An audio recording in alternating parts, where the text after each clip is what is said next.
Hi, good morning, friends. It's Diane, the Creative Inkster, and today is Saturday, November 22nd, and we're doing our Global Inspiration Stamp Team Fun Day, Day 2. This is what I look like, because you're only really going to see my hands, but I'm trying to share this without some glare. That's me in the summer at a cottage roasting marshmallows. So welcome. We're thrilled to have you here for our weekend, Friday, Saturday. It is amazing the variety of one-sheet wonders that we have seen so far. Have you had a chance to watch them? Because I've been blown away. And I want to give a big shout out to Katie and Maureen for hopping in on Friday and helping with some extra backup projects, given some of our members had things come up, as things do in life. So great job, everybody. Thank you to Angie for her presentation just before mine. I haven't had a chance to watch it myself, but I'm going to. And after me is Maureen. So my one sheet wonder will create 3 different cards, and I'm using one piece of 6x6 pattern paper. And here are 3 cards I made in advance. This is not the pattern paper I'm going to be using, but we're going to use the same basic layouts. So we've got 3 equal sized pieces here. That's card 1. This is actually card 2 with those same pieces, but turned a wee bit. And so what you'll want to use when you pick your pattern paper is something that is not directional. Otherwise, if it's not and it's obviously upside down, that's not going to work for you. And then this is my 3rd card, which uses a number of small strips. I believe there are 7 of them, and we will add them to a piece of white and die cut them out and make a nice little focal point here. I am loving this piece wording, and the dove for my Christmas cards this year is perfect. So there's the 3 that I did ahead to practice for you, and then here's the ones that we're basically going to replicate today. So I'm going to walk you through all the steps of how to make your one sheet wonder. And so this is the first one. And here's our 2nd card with the vertical pieces. And then our 3rd card with the dove and the word peace. And one thing you'll notice is I'm not using any stamping at all. No inks, no stamps, no blocks. I'm using the Christmas Words Collage hybrid embossing folder. So this is what that looks like for all my words. One thing I'll just share with you that I found is I did a lot of cutting out in red, and so I have a little bit of red residue on here. It makes no difference. This is the back side of the paper, so when I use it with white, it doesn't transfer or anything. So it is fibers of red cardstock or cherry cobbler. And I have used this probably 50 times going through with a 6x6. And I'll show you quick how it works, because I'm not going to show that as part of the video for creating the one sheet wonders. But you have the hybrid embossing folder. What I do is I open it up on the left side, so the side that has the Stampin' Up logo. I fit my die right in there.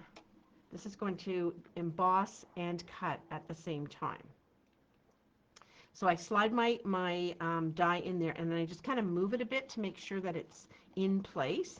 Then I'll put my 6x6 sheet of cardstock over top on the left, fold it over, and then I'll run it through my Stampin' Cut and Emboss machine, or if you have a different machine that works the same way. And then I just pull this piece out and pop 20 greetings out. What I did for my monthly card class this month, we make 6 cards, but everyone took home a 6x6 fully done. It was so much easier than cutting small pieces to get certain words, and so much more efficient. So that is what I'm using for my 3 cards. So let's get started with our pattern. And here it is, and I'll leave it so you can take a picture of it. Leave it up like that, and I'll go through the sizing as we go. But that is basically your piece, 3.5 wide by 1.5 tall, 4 of them. These 3 go on card 1 because it's red in red ink. And then you've got a 1.5 wide by 3.5 inch tall piece here, which matches this piece.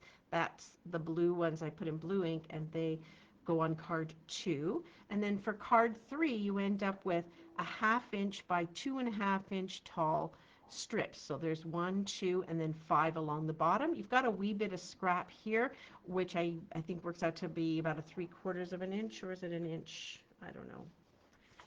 An inch square, which you could put on something else. I just took it out as scrap. And that is going on card 3. So there's our pattern, which I've got handy. Now I'm going to grab my pattern paper, and I'm using the Traditions of Christmas. This is stunning paper. It is beyond beautiful. And grab my paper trimmer.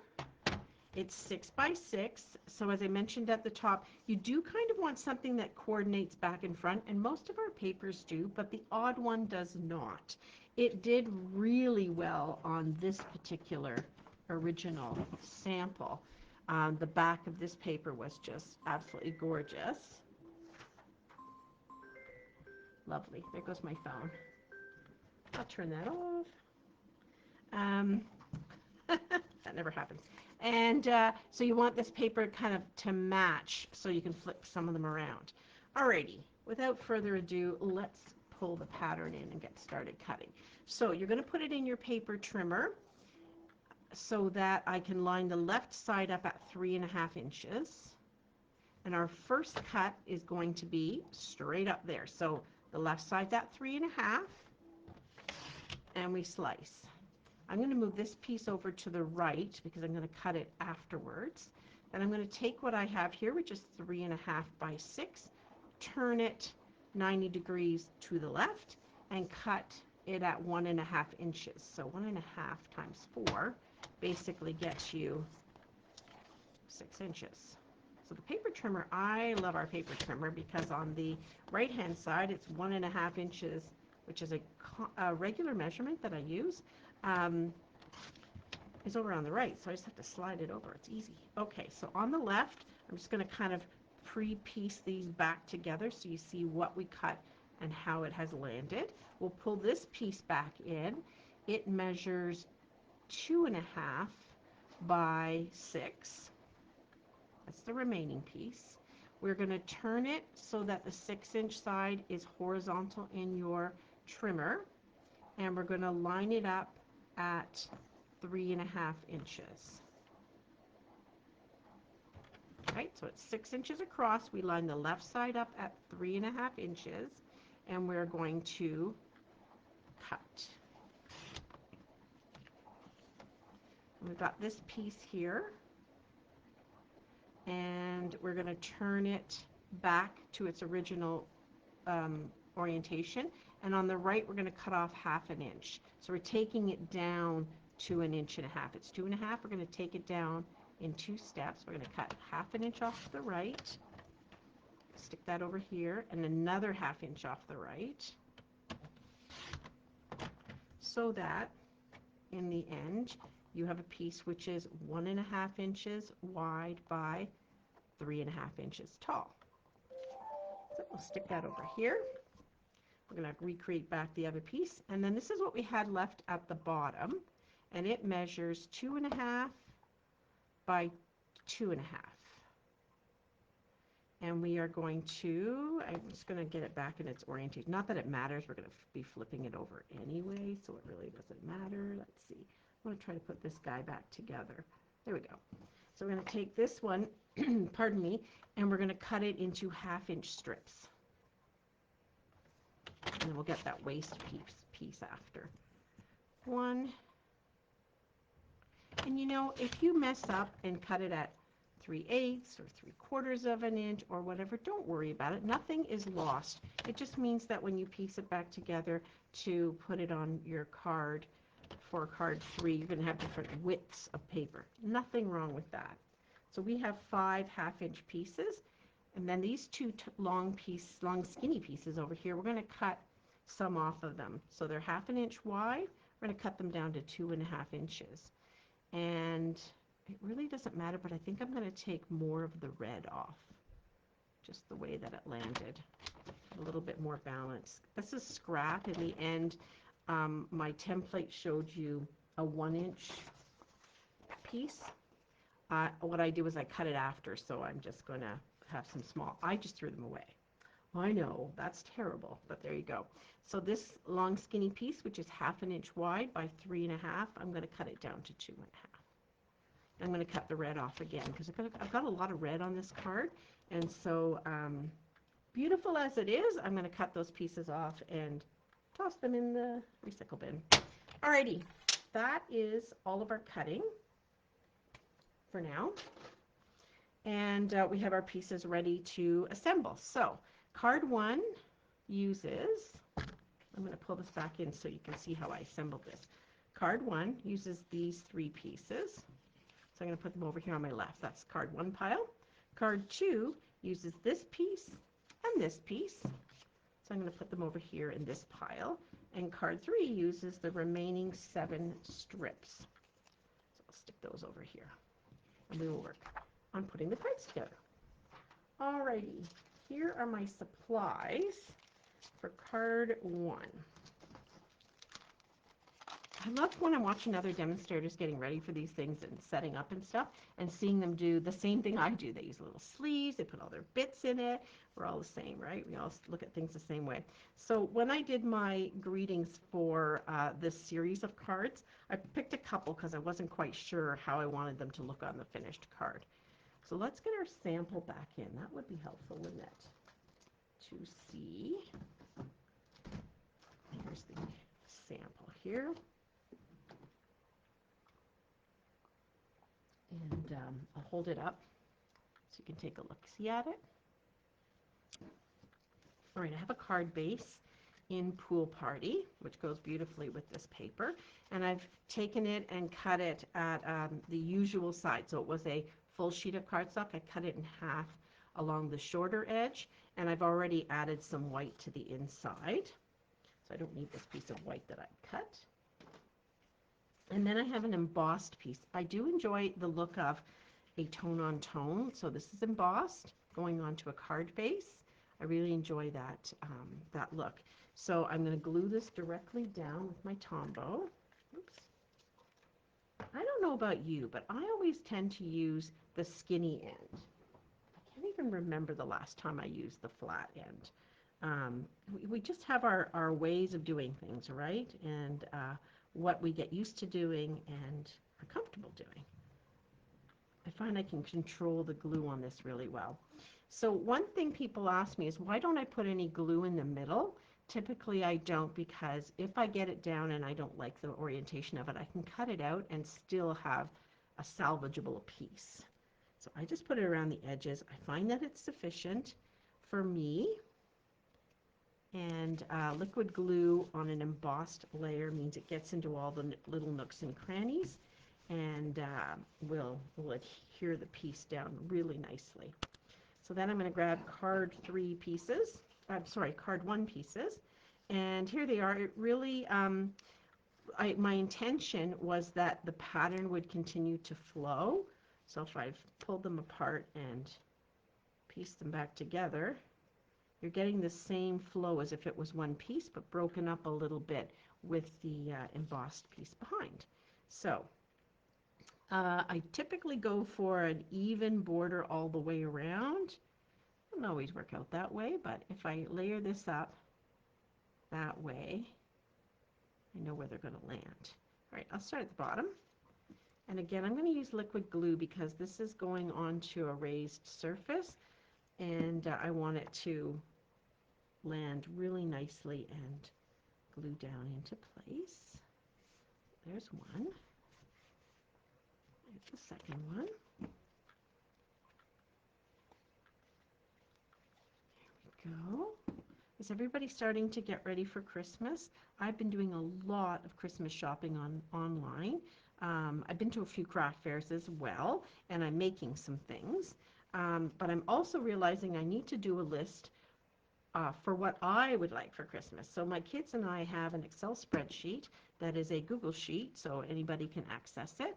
And we have one set of sheets or workbooks sheets on it that has everybody's name, and that's where you put the things that you want for Christmas. And then over to the right, your name is duplicated, but it's the things that people have bought for you. So we do not go in and look and see who's bought. You don't pull it out of the list, because then if I go in to add things, I know something's been bought. We just keep it running. And then after the holidays or after your birthday and you populated it for birthday, then you take things out.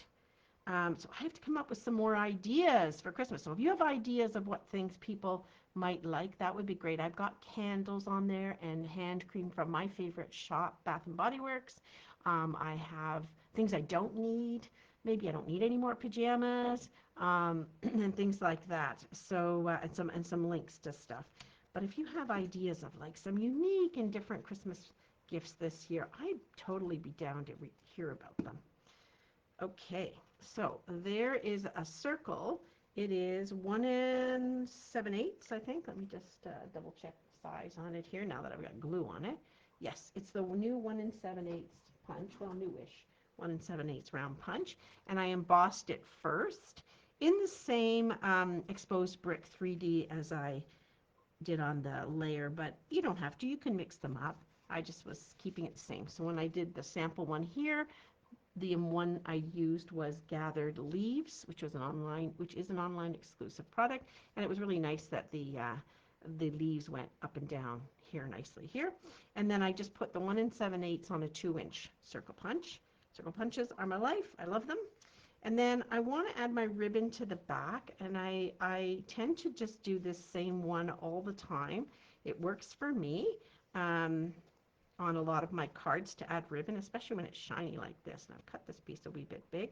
But what I'll do is I'll just lay it down with my hands, grab my dimensionals, and put it down with dimensionals. The other way you can do it is put a whole bunch of tear and tape or Stamp and Seal on the back, and then put your ribbon onto that. But I'm going to be putting dimensionals on it anyway, so I'm just going to use my dimensionals to hold it down. So you'll see that I've got my dimensionals holding the paper and the ribbon in place.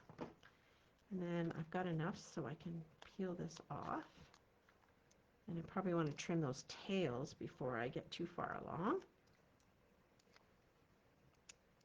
So I'll grab my ribbon scissors and do that. I find it's easier to cut them once they're in place on something than ahead of time. They sort of have landed nicely where I want them, and then this is kind of in the bottom right corner. And we will grab a greeting. So I chose two. I think this one I'll do 'Tis the Season, and just need to add some embellishments, some dimensionals to it, and it will be ready to pop up. I could add some different embellishments around it too, but I find that the gold in this paper really is all you need. All right, so that's card 1. Card 2's little packet. Got to pick up the pace here. It's almost 20 after. Going to get a few more little supplies out. So this time we'll get our sample over here on the right. And I use the same one. Happy Christmas is not typically something we would say in Canada. We do say Merry Christmas, but I do like it, and it's becoming a little bit more common, but it's not the usual.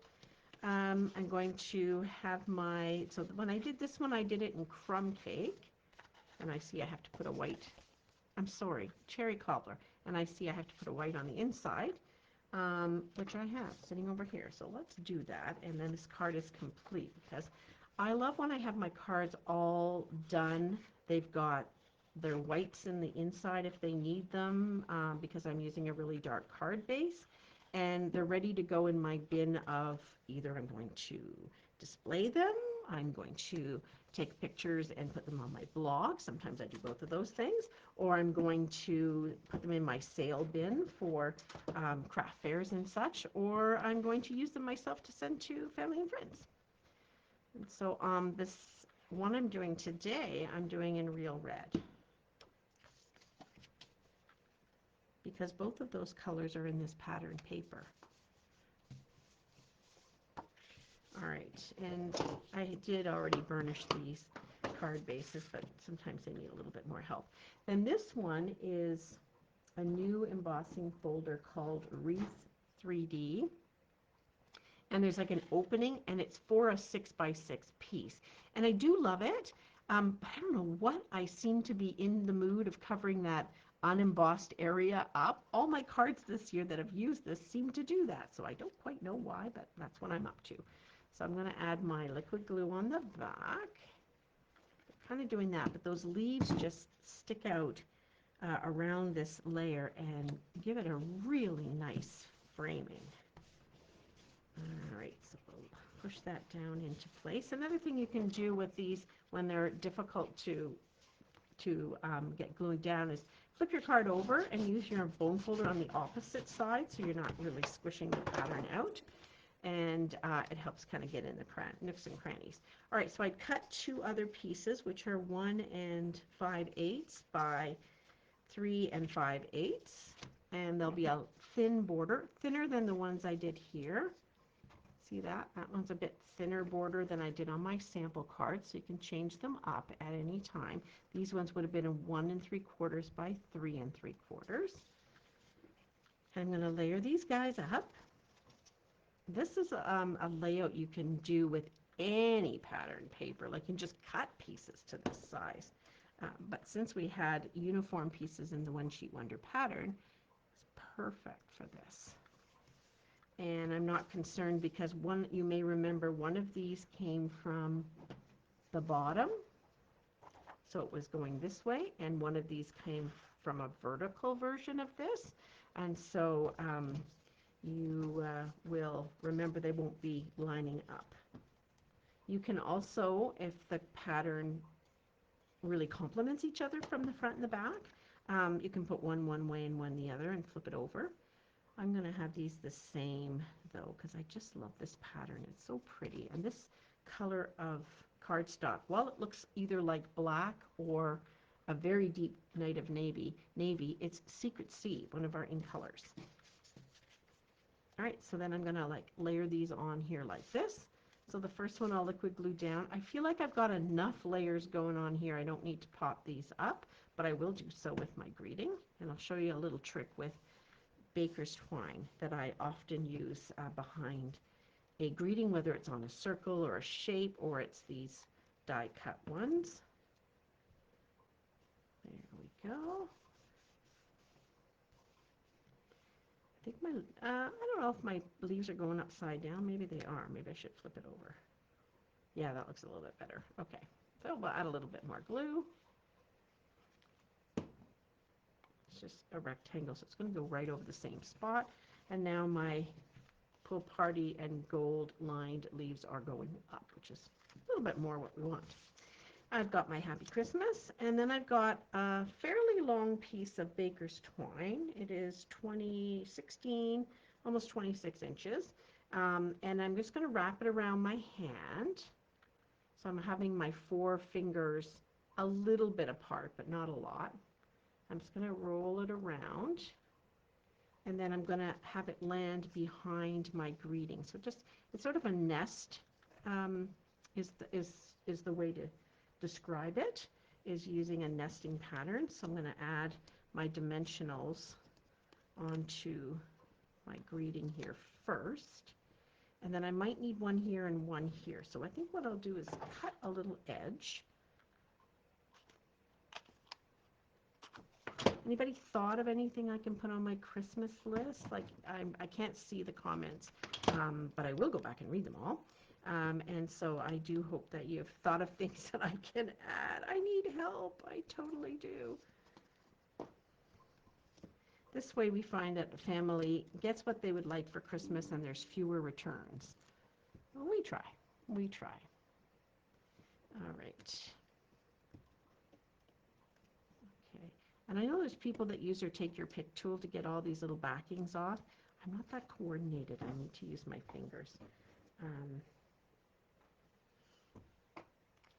Okay, put my glue back in my little glue pot. I think I've shown these to you guys before. I had these made by a 3D printer friend of mine with my logo on them, and they're great for holding glue. You can also use a shot glass or something, but I like them. They're cute.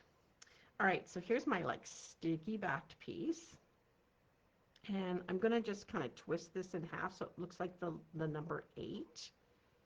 and then I'm just going to plop it on.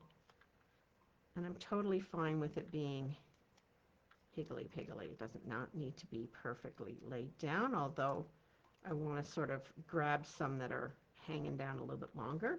And then on the back, the ones that are the little ends, I'll just push those in or trim them off either way. I'm just going to push them back. Peel my finger off. There we go. And then this just goes across. So this is a great thing for a large greeting. And then you can just fluff them around there a little bit. And it adds a bit of a light, feathery sort of dimension to a card. Right, that's card 2. Moving along, card number 3, where we're going to do a little bit of embossing and sorry, some cutting. All right, so here is my card base in thick, basic white. Now the peace greeting perfectly goes with the dove, right? So I have a half sheet and fold it in half. This is in the landscape orientation. And then I used the Peaceful Greenery embossing folder, which has a spot in the center. The dies that go with this set can, there are 2 of them that are in this shape. One fits exactly over this open area here, and I've cut it out in Secret C, so that's going to go there. And then I've got this piece to cut out my leftover One Sheet Wonder pieces from, and so they nest nicely like that. Okay, so let's get our card base down, and I think actually front layer, I think I used dimensionals to add a little bit more to this card. So on the back side, I'm going to put a copious amount of dimensionals. The last thing you want when your card arrives in the mail is for it to be saggy in the middle. So we're going to add a bunch to kind of give it some stability in the center there. So that's 8. And you get real good at peeling off your backings, right?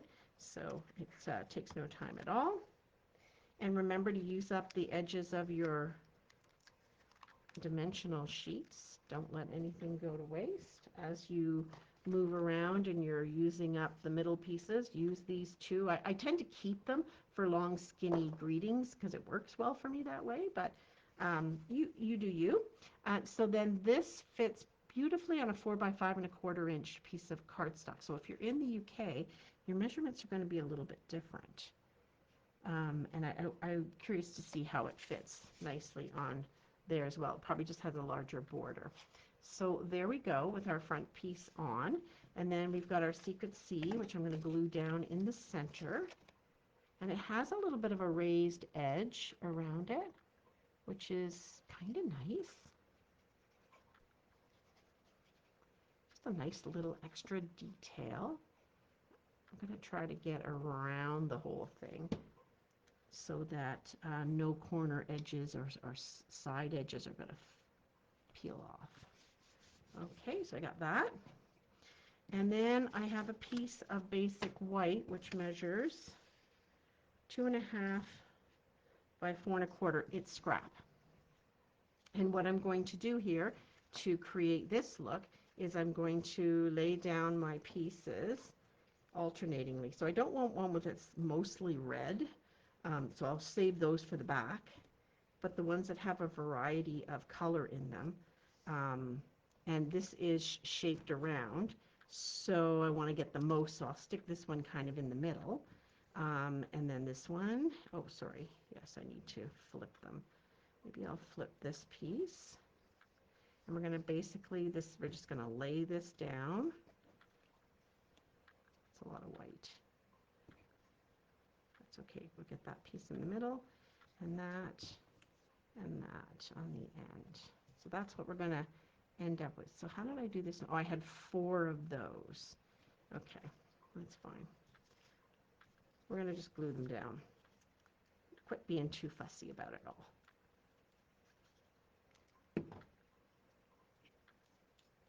And I made this piece a little bit bigger so that when I put it through the die cutting machine with this die, I've got a little bit extra on the outside. And I don't have to put my glue right to the edges. All right. You know, it seems unwise to cover up that beautiful pattern paper, but there we have it. I'll put this one, I think, next. So a small pattern works really nicely, but this is kind of a big pattern too, with these large flowers, so you can get away with a lot. So that's 4, and then we're going to go 5.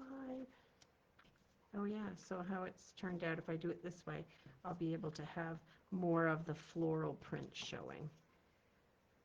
So make that piece a nice bit bigger, like I've done 2.5 by 4.25. It was just a cut off piece, a cast off piece, and worth having the extra space for you.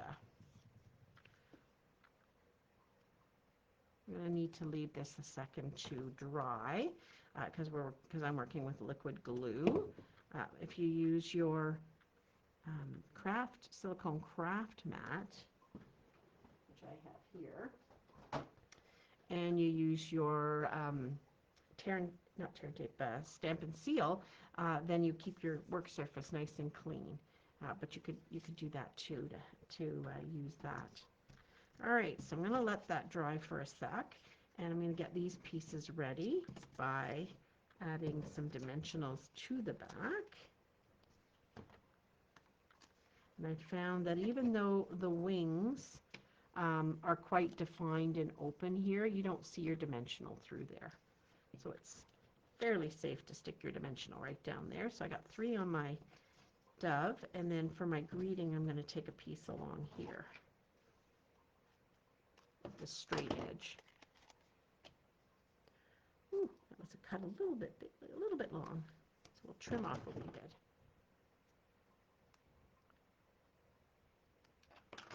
Okie dokie, those are ready to go.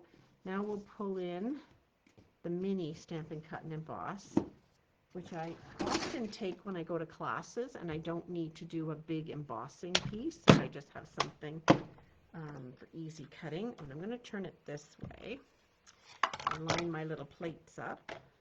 I'm going to grab my piece here and my die, and I don't worry too much. I mean, I'd like to get it sort of centered if I can, and you can use a couple of different things to tack it down if you're worried it's going to shift a wee bit through the machine, and this works on the large one too. You can use a small post-it note, or you can use special tape that I use over with my big machine. So I'm just going to cut this wee piece in half. It's just one of those 1x2s. And I'm going to put one section here and one section here. That just kind of helps hold it in place. Alrighty, let's line this up so it's so small and compact that I'm like working on a small surface. There we go. So I apologize, the camera's going to shake a wee bit as this goes through.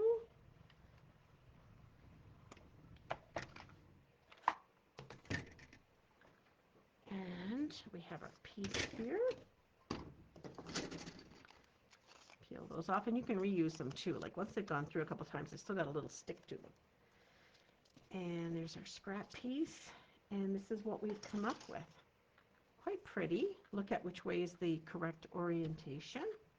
Grab your card back, and I'm going to glue this inside with my liquid glue. Only needs a little bit of embellishment on it afterwards. I do enjoy the gold embellishments that when I have them. I put rhinestones on these ones this time. I'll grab my rhinestones. There we go. This is a great thing to use your old sleeves up with. That the dies used to come in. They're in a little bit different packaging now, but I have tons of these, and so then I stick them in. I do find that with the rhinestones I had to cut a little bit of an edge off to fit in these sleeves, but it works great. We also have more square looking sleeves too. All right, let's get the dove in place. Well, I hope you've really been enjoying the couple of days here. there are a number of presenters after me. Coming up right after me is um, Maureen, who has been doing extra duty, and we appreciate it. And then remember, when you place your order with the demonstrator who invited you, that you'll receive a PDF document with measurements and photos of all the projects and links to the videos. And so you can have a lovely little package there. And we appreciate you. We appreciate you placing an order with us. And okay, you're fussy. There we go. Let's stick this guy up here. And that is my third card with this one sheet wonder layout. I think it turned out just great. So I'll pull my cards back in, the ones that I did today. Here they are, 1, 2, and 3. And I want to thank you for watching. I want to wish you a wonderful weekend and a very happy holiday, whatever you'll be celebrating this year. We will be back in the doing another one of these in January, so watch for that information. And remember to reach out to the demonstrator who invited you with any questions, and to receive the PDF document for placing your order. Have a wonderful day. Bye.